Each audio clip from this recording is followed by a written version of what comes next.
piling my books into my bag, I catch a glimpse of the library books I borrowed last week. I might as well return them, considering they took all of 2 days to finish. I briefly consider inviting Hanako along to the library, but she's already gone. It'll probably be better for my studying if I'm alone anyway. With a quick stretch and a wave to a couple of classmates who give the same to me, I make my way out of the classroom. See, Hisao is so different here. He's actually like waving, like, telling other students, even if he's not really close to them. He's just like sort of very open and friendly, just like, hey, okay, I'm going, see ya. Like, even little things like that, just saying hi and bye to classmates, that's a pretty big deal if you're compared to before, where he just sort of kind of not a shutout, because shutout would mean that you're being shut out by other people, but more like he separated himself from other classmates and other people. But here, he definitely doesn't do that at all, and quite the opposite actually. As I open my bag and shove the books through the return slot in the front counter, I notice a strange person behind the desk. Old and graying. She must be Yuko's replacement when she's working at the cafe. I begin looking for a free table, a task made somewhat difficult, considering that despite there not being many students in here, they're all sitting at their own tables.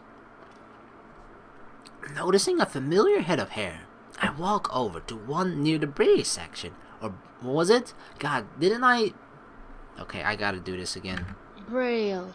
Braille indeed. I walk over to the one near the braille section. It's hard to tell whether Lily's concentrating hard or not. Her placid expression holding perfectly still as her fingers slides across the dot-filled pages of her book. Hi, mind if I sit here? Oh, no problem at all. She trails off, evidently still focused on her business at hand. Ah, Hisao. She gives a nod of greeting as I sit opposite of her at the table, pluck a chemistry textbook out of my bag, and quickly thumb to the chapter we're covering in class. For a while, we sit there and read, each in our own way. Seeing her reminds me of what Kenji said this morning, though. That, and the fact that I've never seen someone read Braille before, makes me keep throwing glances at her. I kind of feel guilty about it, given that she has no way to realize I'm doing so I decide to just ask her about it. Her lineage isn't exactly a state secret, after all. And there's another thing I've only just noticed from her movements. Hey, Lilly, mind if I ask you a question? Not at all. Is anything wrong? I was just wondering. You're at least part foreign, right? She gives a small giggle before setting down her book. I've always been amused at how squeamish people are about that. Akira's mentioned how much she and I look different from most others before. The details are a bit complicated, but I'm half Japanese, half Scottish. Ooh, Scottish. I wanted to try and do a Scottish accent, but then I realized I have no idea how that exactly goes. Scottish? Scottish, mate! No, that's just British. Sort of, kinda, I don't know. That was not exactly my first guess. It takes some effort to not blurt it out loud. I tried to conjure images of the place in my mind. I think as far as the UK goes, Scotland isn't bad to live in. But I'm really not sure. Isn't Scotland like filled with sheep and green land? My first guess of England was surprisingly close, at least geographically. That does leave another question though. But you have no accents. That's where the details begin. I was born and raised in Japan, despite my mother being foreign. Ah, I get it. Hold on, if she moved to the dorms simply due to Akira working longer hours, so they don't live near the school? She gives a small sigh, as if she didn't expect me to go any deeper. Was her previous frankness just a front? Not exactly. It's been a long time since we've actually met. I feel like I'm not getting the whole story, but I don't really want to go unduly prying into her situation. Her about face shows she feels kind of awkward about it. So, do you speak much English? To be honest, I don't know that much about Scotland, but at least I know that's the main language there. It takes her a moment to collect herself, appreciating the change in topic. That's right. My family mostly used Japanese around the house when I was young, but they made sure Akira and I knew our Scottish side just as well. I'm fluent in the language, but I'm also studying it in school to keep my skills up and to have the qualifications on paper mainly. So, you're bilingual. That's pretty impressive. I wouldn't go that far. Having parents who can speak the language is a large advantage, and English books in Braille aren't too hard to buy or import, with Yuko's help at least. There's a relatively high demand for local English teachers here anyway, which also helps give me some motivation to learn it as well. Demands for English teachers? For a moment, I wonder why she brought this up. You're planning to be an English teacher? She gives an enthusiastic nod. It must be nice, having such a definite future in mind. I've never really given much thought to mine, so I'm kind of envious. Oh yeah, you and me both, Hisao. I've always, the future is always just so uncertain for me. I've never grown up where just like I had this picture in my mind like, oh, when I grow up, when I go older, this is what I want to be. And I'm actually really envious of those types of people, you know, that are just so sure at a very young age what they want to be and what they want to do with their lives. And I'm just like, you know, sitting here like, okay, what the fuck do I do? What's wrong? It's just, I could see you as a teacher pretty easily. It suits you. For a moment, she's speechless. She lowers her face a little and lets out a nervous giggle, something I've never seen her do before. With Lilly's role as a class representative and her dependable nature, teaching does seem to be a line of work fitting her personality. Sorry, that was probably a little much. It is true though. Waving her hand in front of her face dismissively, she quickly recovers. It's not that. It's just that only one person ever said that to me before. A short, somewhat awkward silence follows the discussion. Without knowing it, I ended up steering into a troublesome topic again. I should try to cheer her up a little. It was me who went and got her brooding after all. Want to go grab lunch at the cafeteria after this? It might perk her up a bit, or at least take her mind off of her apparently complicated family situation. Going by her smile, it seems to have the intended effect. I appreciate the thought, but the food there... Quite a quick redirection of the conversation. She does have a point though. The food there isn't the greatest. Maybe to Shanghai. We could ask if Hanako wants to come as well. Ah, what is it? I almost forgot until you reminded me. Hanako's birthday is coming up soon, and I was going to go shopping in the city for a present tomorrow. If that's an invitation, I'd be happy to accompany you. The ability to get more used to the layout of the city would probably be a good thing. I have barely set foot in there, so I'd be hopelessly lost by myself. She gives a nod, signaling that she happily approves of this plan for Sunday. We eventually get back to our books, though before I begin reading again, I steal one last glance at her. Maybe I've been thinking in my situation too much. After all, everybody here would have their own unique circumstances. A chance to get outside and clear my head will probably do me good.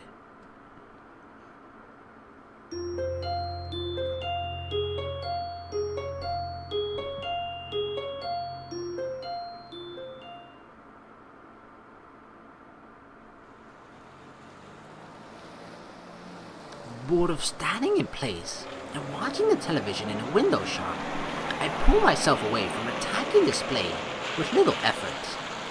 After living at Yamaku, the city seems like an entirely different world. No running in the halls. Calm and orderly conduct is to be used at all times in the classroom.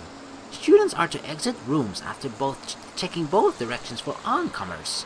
Elevators are reserved for movement-impaired students. Single file on stairs.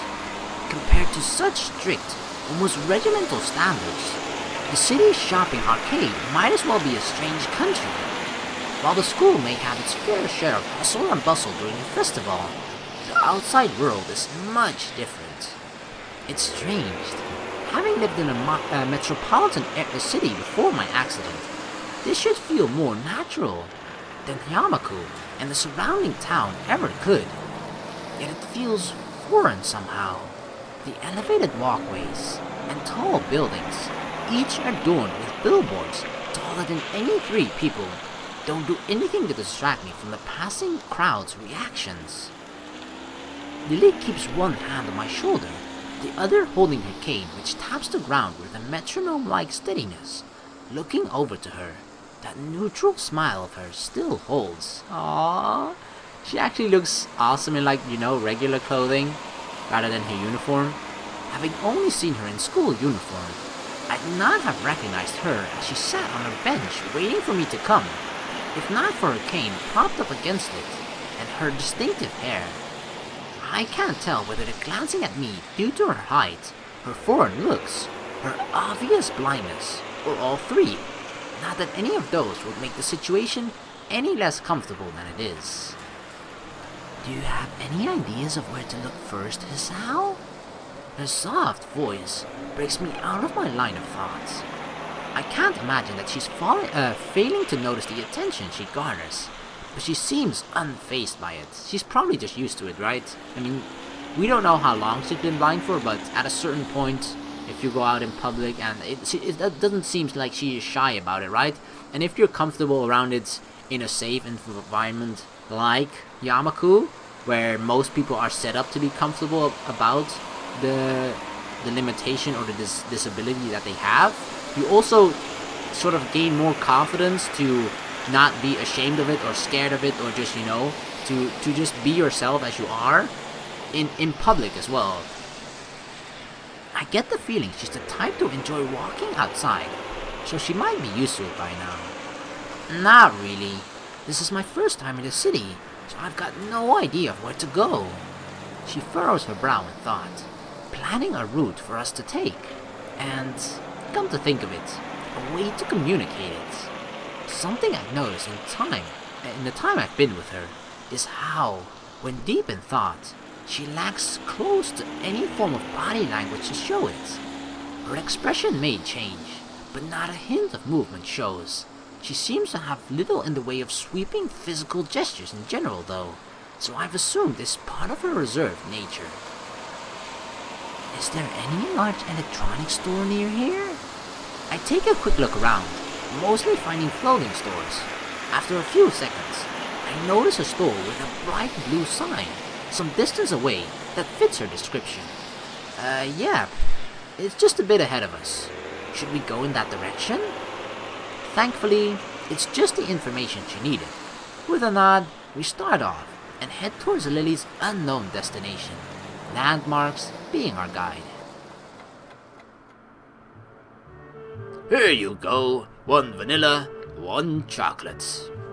I hand the money over the counter and take the cones to the railing that Lily's sitting on. I can't believe I let her trick me into this. She not only led me to an ice cream stall, but also got me to buy her some. At least she gave me the money for hers. Sure enough, she's patiently waiting where I'd left her. I guess she was planning on making the day an event, rather than a simple shopping trip. It's a shopping date. I call out to her and slowly place the vanilla cone in her outstretched hands, being careful to make sure she has a good hold of it before letting go.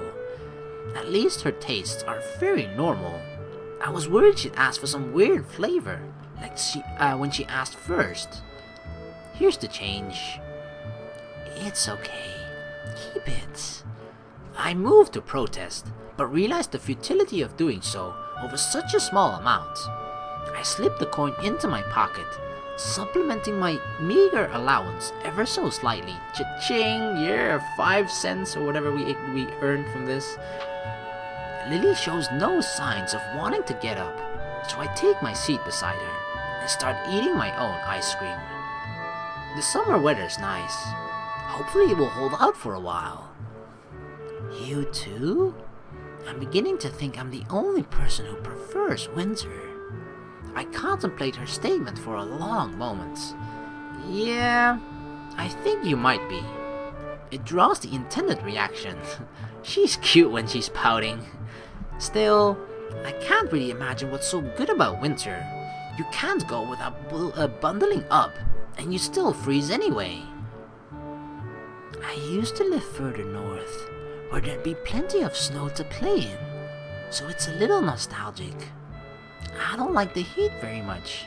I mean, I guess it sort of depends on where you've been born, so that if you live in like a very area where there's always snow, you're kind of used to it, right? But me living in sort of an area where I feel like I get to experience all 4 of the seasons very, very well. Like, if it's summer, it's clearly summer here most of the time. If it's winter, it's clearly winter here. And in fall and, what's the other one? Spring. I clearly get to experience all of those as well. Like, you see, over the course of a year, clearly see those 4 changes of season happen, like, right in front of me. But the thing about snow, is that the thing I just don't like about it is that the first time that there's snow, that's fine. The first time there's snow, you act like, oh wow, snow, cool, and then you play in it once. But then after that, maybe it's just because I have an adult mindset on it now, but just after that, it just becomes a hassle. Like, honestly, just playing in snow is something that's only going to be fun the first time when snow just fell down, and you're like, yeah, then it brings you back to your childhood memories of snow and everything. But after that, it's just like, oh my god, snow again, I gotta bike through the snow. Oh, snow on the ground, that means I can't go to the shops. Oh, snow again, oh, that means I gotta wear tall boots. I don't know what other things you have to do, in particularly when there's snow around. I guess you gotta wear like a snowball protection somehow. I don't know. I don't get thrown at by snowballs very often, except by my girlfriend, so it's not that big of a deal, It's not like you get it's a battlefield out there with everybody throwing snowballs at each other.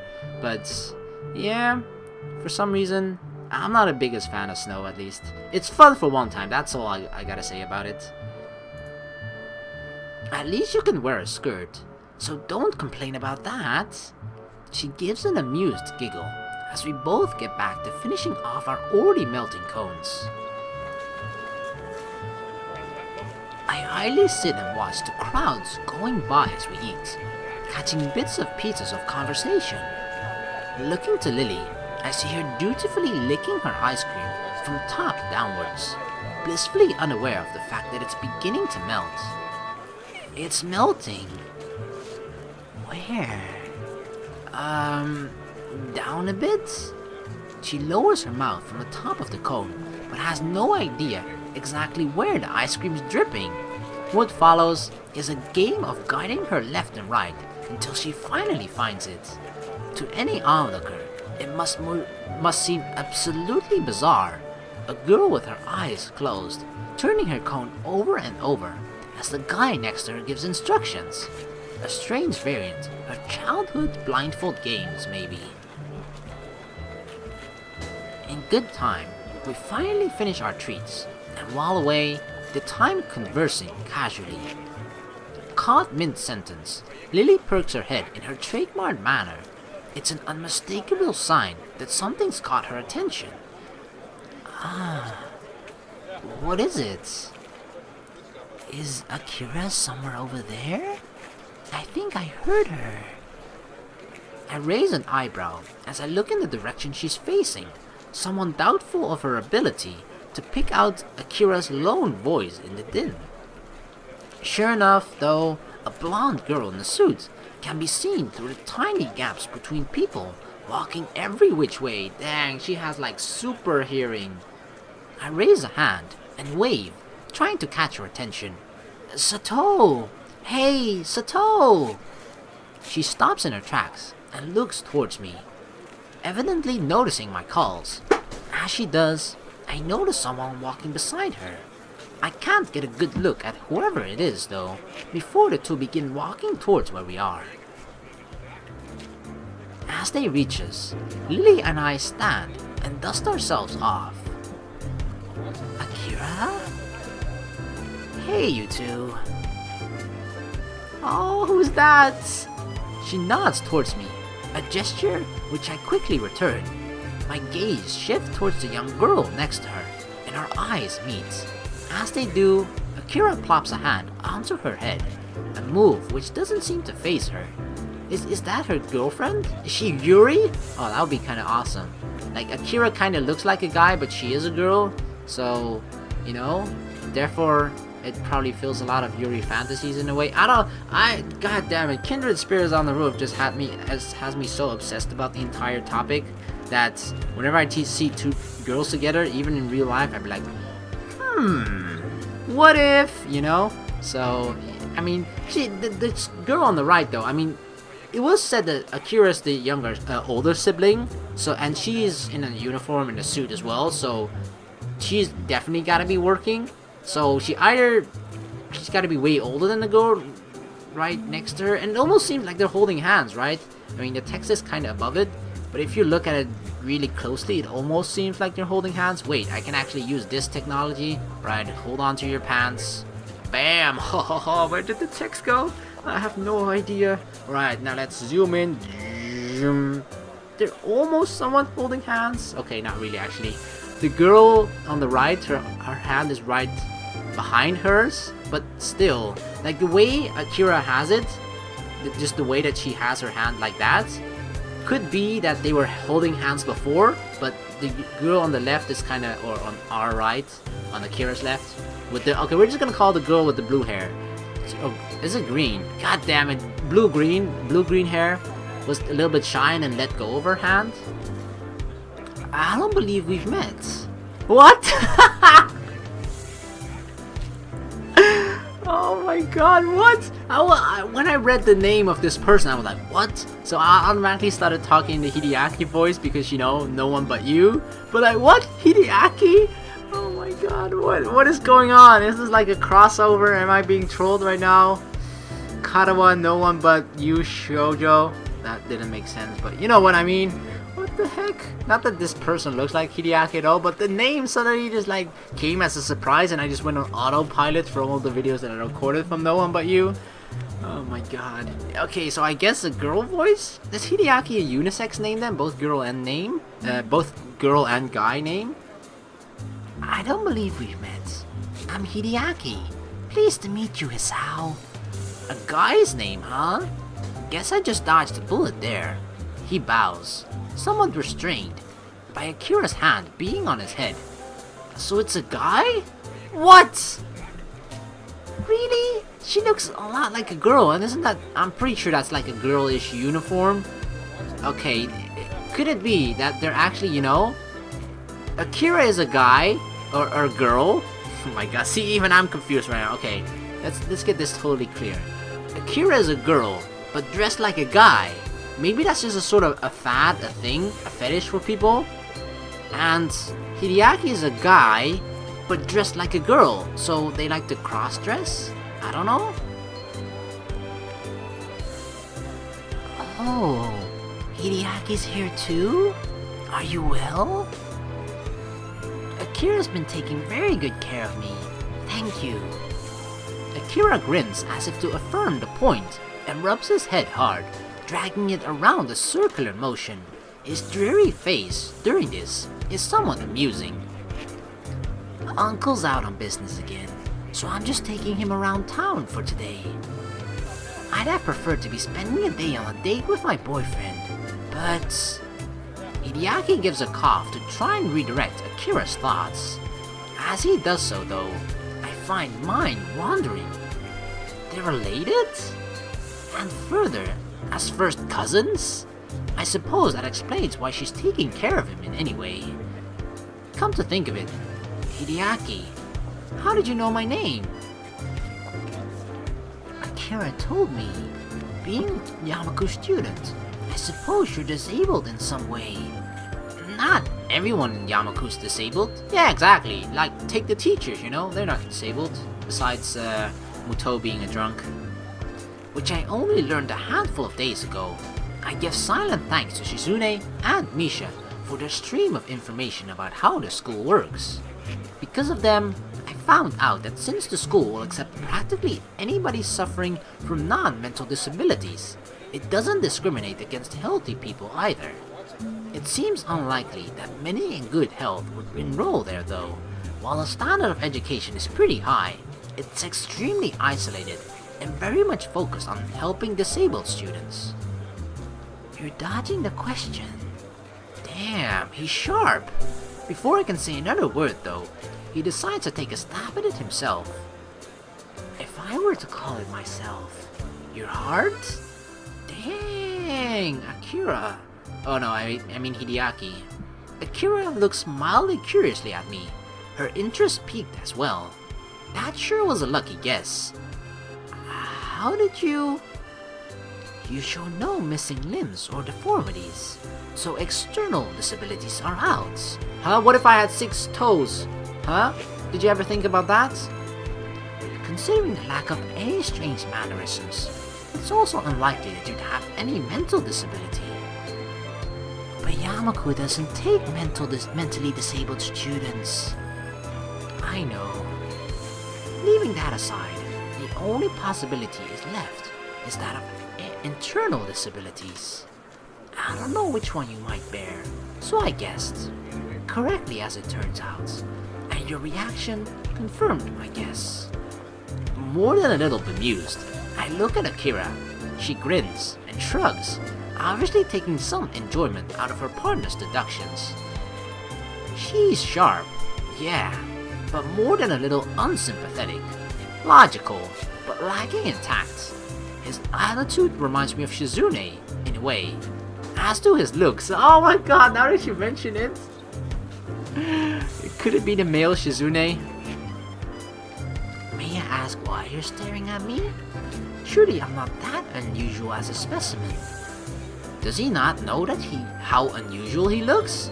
I could overlook the spats and clothes as just being coincidental, but the ribbon in his hair really is too much. This is entirely besides the point though. I'm sorry, you just remind me of someone. Akira gives him a small jab with her elbow. Told you you're not that much different from her.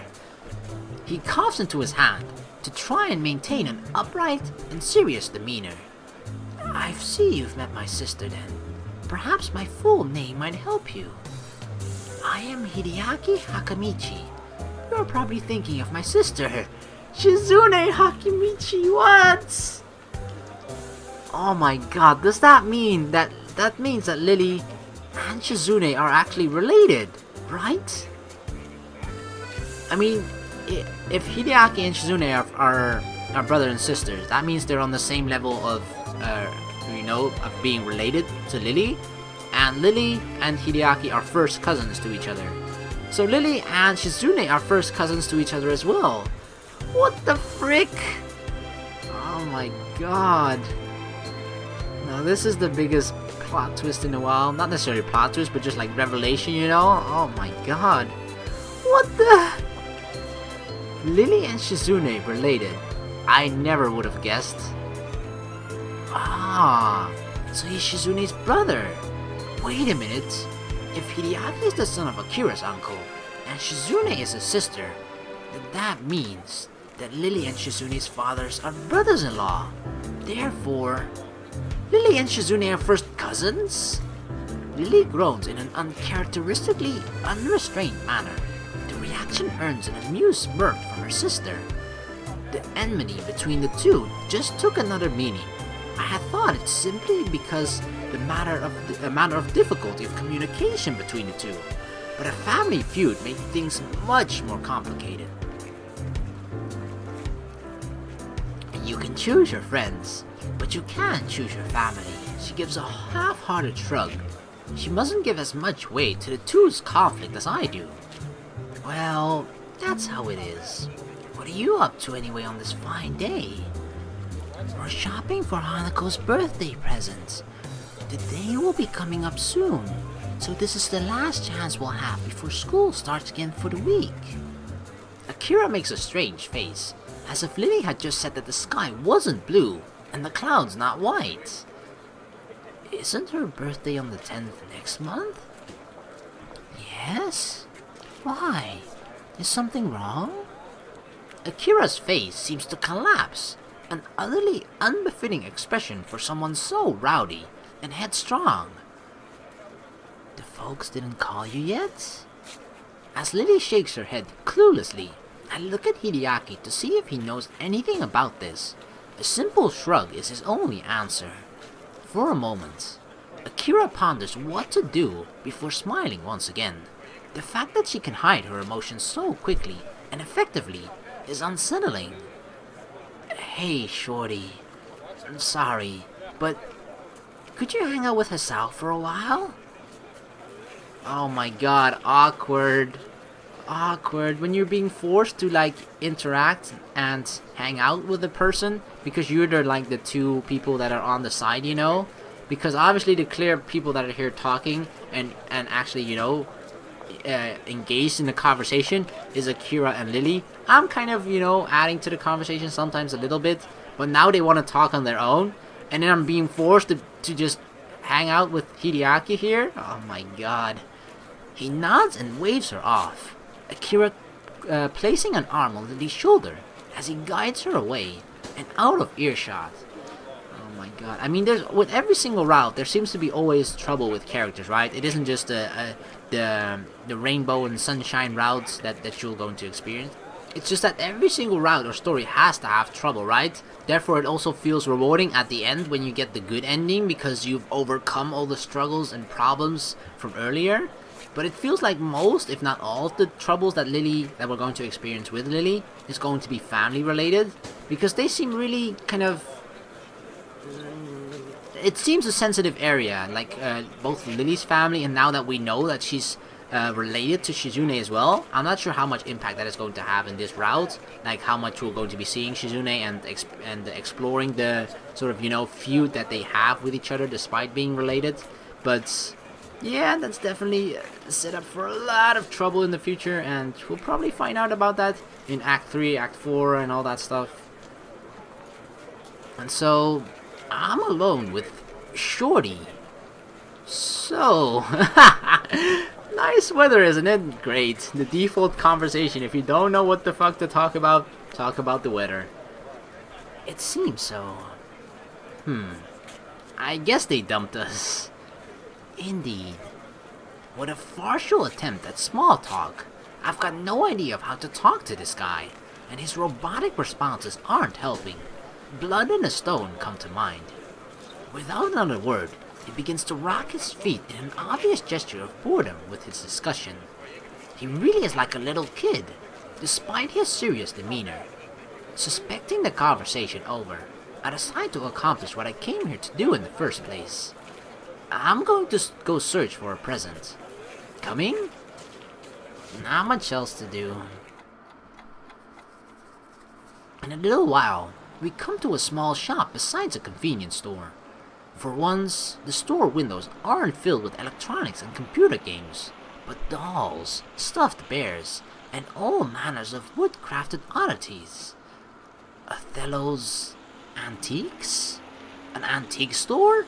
Well, if there's anything in this town that suit Hanako, I guess it'd be here. I search for the old-looking door handle, but pull back at the last minute, as I realize my companions got adrift. Not coming in? I'll just be in the newsstands for a while. Don't mind me. His voice makes it painfully clear he has zero interest in what's in the store, and that he doesn't feel obligated to follow me. As he wanders off without another word, I push the thick wooden door and enter the store, a bell above me ringing out. The musty smell of old books and wooden shelves is distinctly anachronistic. I look to the counter beside the door. The graying man behind it sits there silently, reading a tattered book. He certainly fits the look of the place. Slowly wandering through the aisles, the person I'm reminded of as I inspect each handcrafted and important oddity in turn isn't Hanako. Crouching down, I examined the ancient oak desk inside the shop window. At least 30 dolls, all varying wildly in size and make. The only similarity between them is the long Victorian dresses they wear. I turned the price tag of one that looks to be about waist height. It's not in my price brackets at all. I do the same to each of them, getting more and more depressed as they get smaller and smaller in size. That is, until I reach the very smallest one. It's affordable, just, yet of quality make, and with long, auburn hair and a little blue dress. I decided it's the kind of present Hanako would appreciate, pretty looking and far from gaudy. After I carefully pick it up, I decide to keep looking around the store. I'm not sure whether it's because I like the atmosphere or out of simple curiosity. Peeking around the corner before I go to the next aisle, I see that the shelves in this store, or in this one, are stocked with wooden toys, from toy cars to intricate automatons. Oh, tucked behind a line of nutcrackers, I noticed a little plain wooden box. It feels surprisingly light as I pick it up with my free hand. The lid only needs the smallest movement to pop open. The little metal drum inside beginning to rotate immediately. For seconds on end, I simply stand there, listening to the palm-sized melody. As it plays, I take the tiny price tag in my fingers and bring it up to my face, the minuscule cursive writing taking some effort to read. It's affordable, sort of. Grimacing slightly, I close the lid and make my way to the counter with doll and music box in hand. When I lay the two on the counter, the man behind it sits up and takes stock of them. He doesn't hide very well his surprise at someone of my age buying them. It's painful, but I hand over the money for the two and leave the store with a small, opaque bag in hand. Hideaki being there takes me by surprise. Oh, hi. I thought you'd be at the newsstand. Akira gave me a call. She's waiting for us at the fountain with Lilly. At least that solves the issue of trying to find them again. We head off back to the fountain. Hideaki's immaculate posture and presentation, despite his appearance, makes for a strange contrast even as we walk. Akira and Lilly stand there waiting for us, their faces hard to read. Why does Akira always make like the smoochy face? Hey, you ready to go, Shorty? Hideaki's mood seems to improve as he rejoins her. See ya, Lilly. Hisao, tell Hanako I said happy birthday. We will. Bye. Goodbye, Akira. And with that, the two disappear in the fracas of the afternoon city crowd. Turning to Lilly, I notice she's carrying a small bag. It's now that I realize why her disposition felt different from before. While Lilly's typically the type to wear her emotions on her sleeve, her expression and tone are clouded and difficult to read. It's more than a little off-putting, but given the effort she's making to hide her emotions, I doubt she wants to be cornered on why she's feeling this way. Already bought Hanako a present? Yes. Have you? Yeah. Shall we head back to the bus stop then? Okay. There should be a bus back to Yamaku pretty soon. And with that, we begin to walk. It feels strange compared to before. Lily's hand on my forearm feels unusually tense, and the whole atmosphere is extraordinarily awkward. The silence continues for a long while. I really don't like seeing her like this. Oh my god, whatever Akira told her, it's not good news, that's for sure. Hanako's birthday party is going to be held earlier. Is the fourth going to be alright for you? I have no other possible obligations anyway, so I reflexively nod.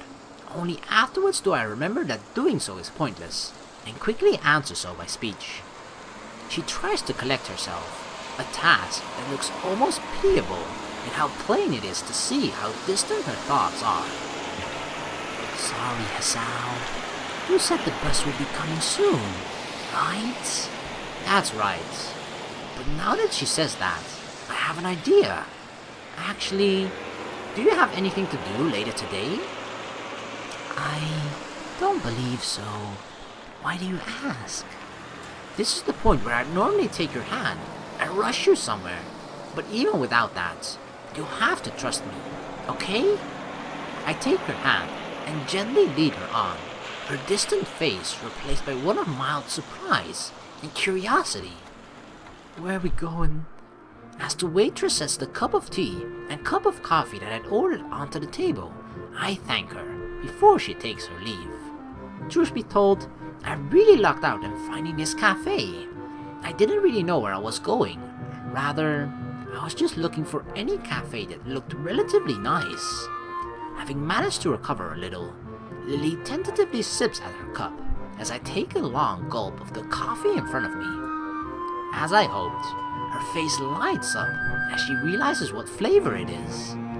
Ah, this is wonderful. Hisao, how did you know that this was... I'd asked for French vanilla black tea, hedging my bets that it would be her favorite flavor, or at least one she liked. While I don't really know much about tea, it sounded like one she might appreciate.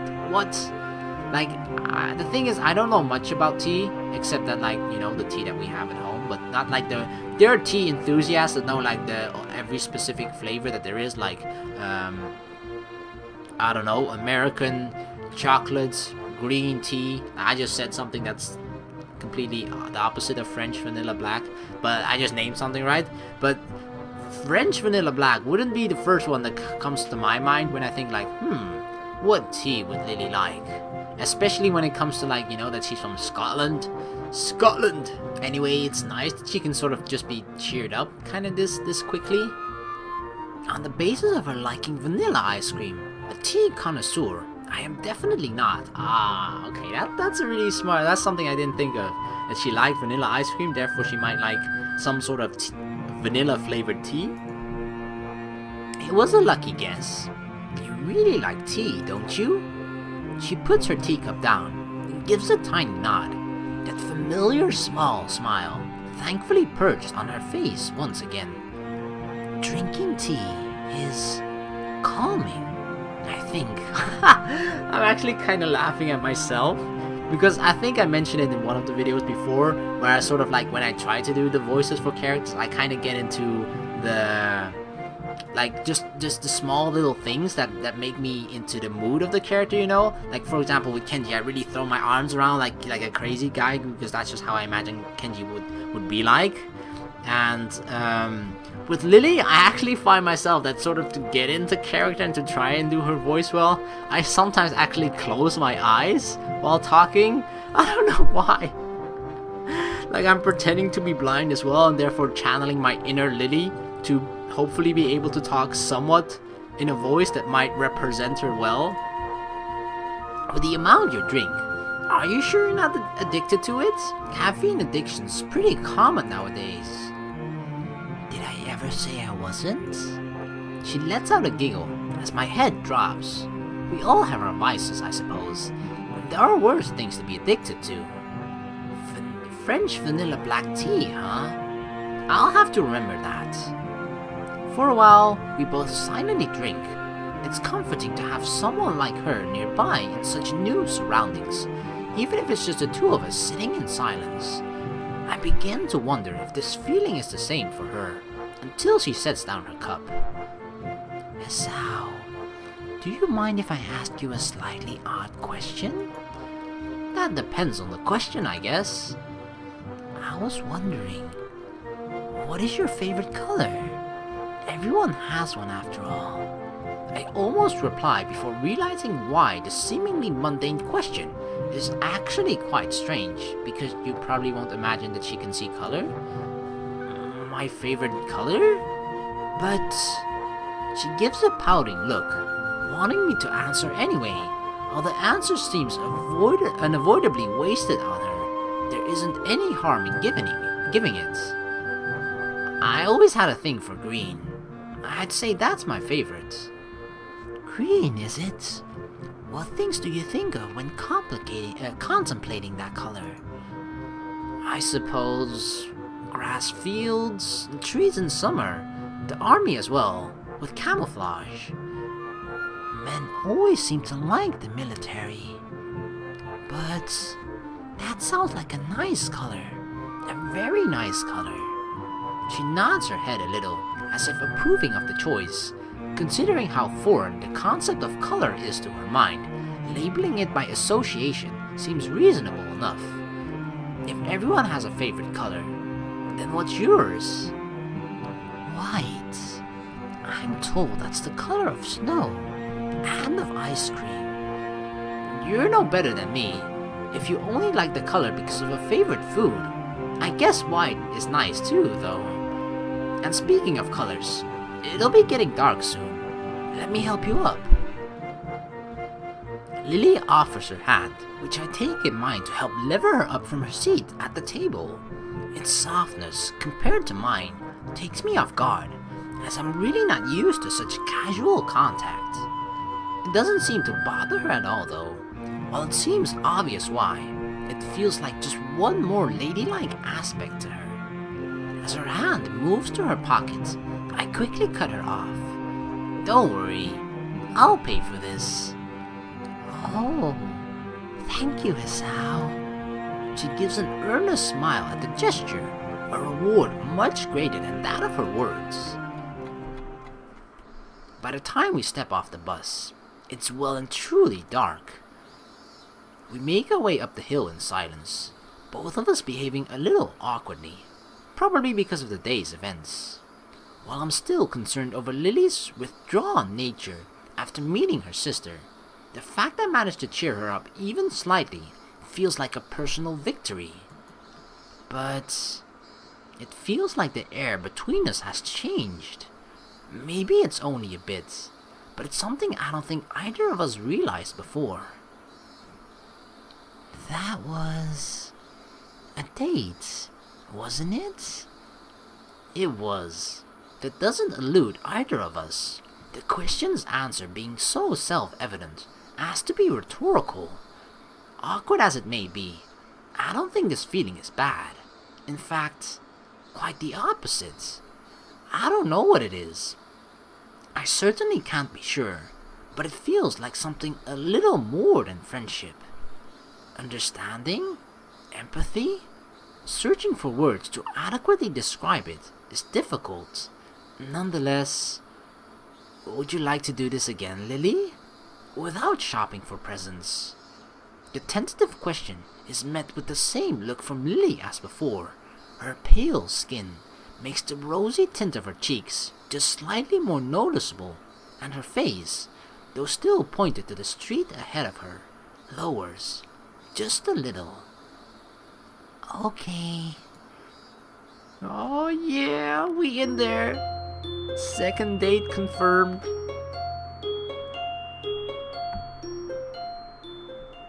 Holy crap. Oh my god. I never would have ever thought that they were actually, like related, Shizune and freaking Lilly. But because they seem so sort of strange to each other as well, right? But yeah, being sort of first cousins to each other, being only related because of your both their fathers being, what was it? Something in law, it kind of makes sense. I mean, even the weirdest combinations of people can be related because of that, So yeah. But anyway, I think I'm just gonna end this video here. I recorded for the longest time, but this video is probably gonna be chopped up in 2 or 3 or something. But holy crap, I'm really liking this this route so far. The thing that I really got from this is that it's just sort of, although there's visibly like problems arising, and it definitely will be sort of showcased more later on, with Shizune's family side, and I don't know why. Like she seemed really down, despite the fact that Akira apparently only told her that Hanako was having her birthday celebrated a bit earlier, right? Because she said Hanako's birthday was on the 10th, but they're celebrating it on the 4th or something. But why does that make her sad? I'm like really interested as the reason why the date has sort of changed for celebration. Sometimes it just happens because it's better that way for most people. Most people can attend. Might be due to family being unable to attend at the 10th, and therefore they're doing it on the 4th because it's the best date for everyone. But I don't know. With the current information that we have, it doesn't seem like a really reason for her to be sad or for her to have make things suddenly awkward between us, right? But I don't know. I guess we'll just have to wait and find more. But yeah, we'll start doing that, continuing in the next video. So thank you very much for watching. Please like and subscribe for more, and I'll see you all in the next video. Peace.